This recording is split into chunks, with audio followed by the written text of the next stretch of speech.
নমিতা নন্দিনী কলিতা শিক্ষয়িত্ৰী তথা শিল্পী এগৰাকী।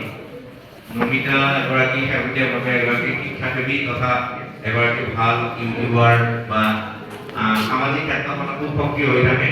তেখেতৰ এটা পেজ আছে, পেজটোত তেখেতে যথেষ্টখিনি সক্ৰিয় হৈ থাকে আৰু জনসাধাৰণে আদৰি লৈছে।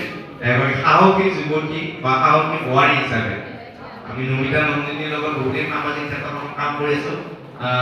450 বছৰীয়া ঐতিহাসিক খতৰা সত্ৰৰ যি উৎসৱ আছে তেতিয়াৰ পৰা আমি একেলগে কাম কৰি আছো।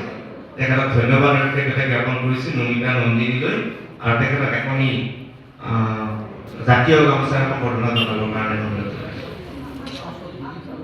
আৰু লগে লগে এখনি অংগবস্ত্ৰ এটা স্মাৰক প্ৰদান কৰিব আৰু আমাৰ মাননীয় সচিব পংকজ ডেকাদেৱক আমি সম্বৰ্ধনা পত্ৰ প্ৰদান কৰিব কাৰণে দিলীপ নাথ